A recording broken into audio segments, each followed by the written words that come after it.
Hi everyone, my name is Jarrod McCabe and welcome. So the idea of our new video series is going to be to provide viewers with insights into different investment strategies and ways you can go about things. Now obviously, given that we're a property company, the bulk of it will be focused on property investment. However, along the way, I'm hoping to certainly speak to people who look at investing in different asset classes as well.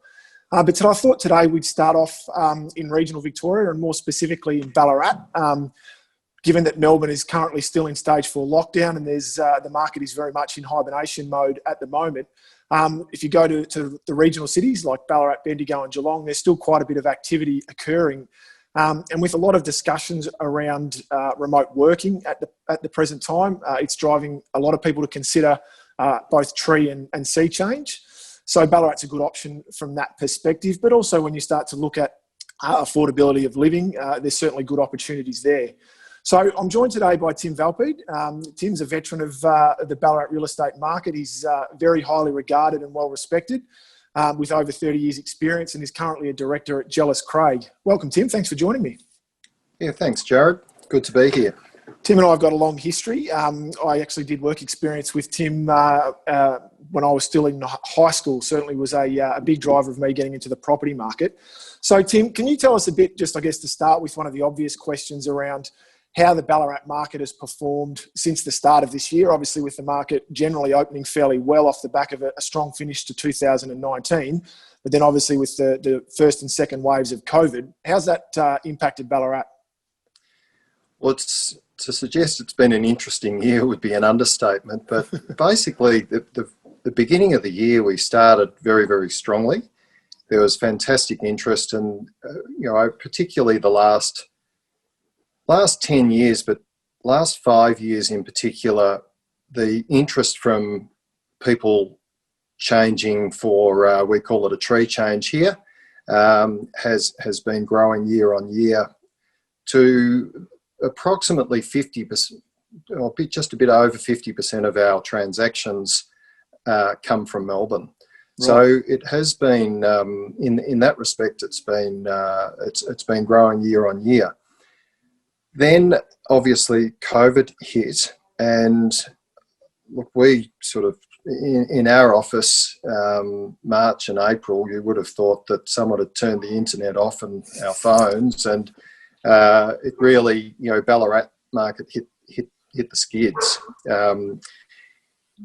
In relation to, I guess, the recovery from there though, May turned around to a degree, and then June, July, August, back to back, we've had 3 very strong months. Right. And talking to some of our colleagues in Melbourne, obviously very different scenario, but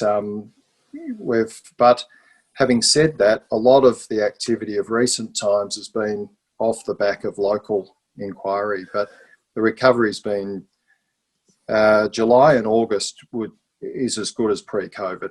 So wow. It's been quite strong. So that probably leads into another question I was going to ask you, particularly as you said that given that a large portion of your buyers are made up of metropolitan Melbourne, how has the lockdown in Melbourne impacted on Ballarat? I mean, have you seen less numbers? Have prices been impacted? Yeah, I think, look, our very pointy end of the market, the top end, and when we say that in Ballarat is, above 1.5, yep. And that market has had a significant impact. There are some transactions going through, yep. But the inquiry is not as strong as it once was. And that has probably more due to the fact that there's very little executive level employment, yes. And medico appointments through coming through with people changing roles. Yeah. So when you talk about metropolitan buyers coming to Ballarat, are the bulk of those looking at a tree change, or what percentage do you say of that 50% would be investors versus looking for that lifestyle change? Well, it's interesting.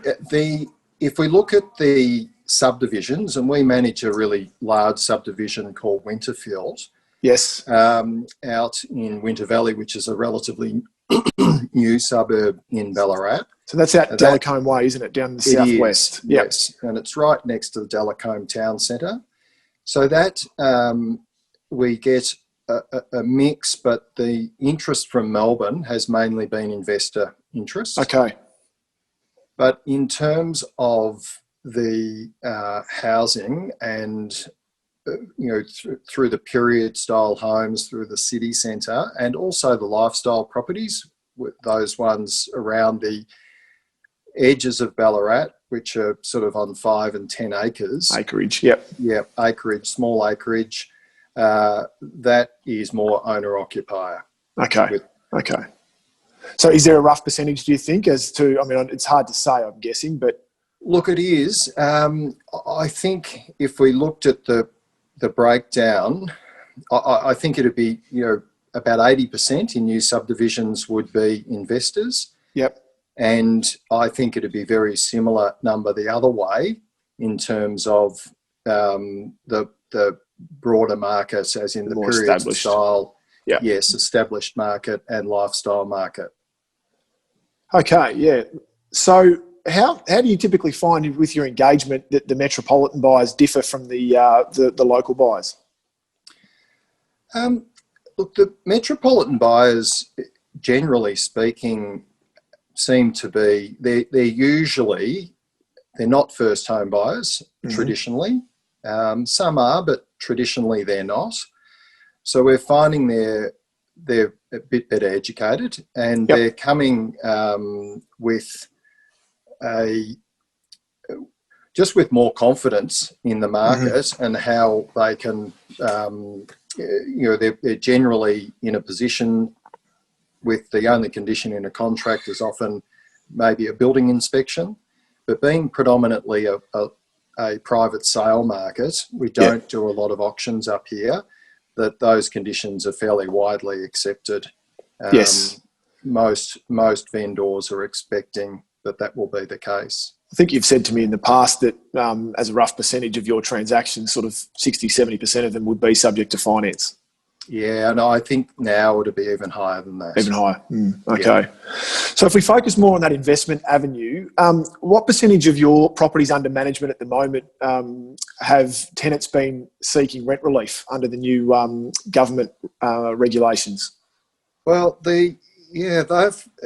it's actually been less than 10%.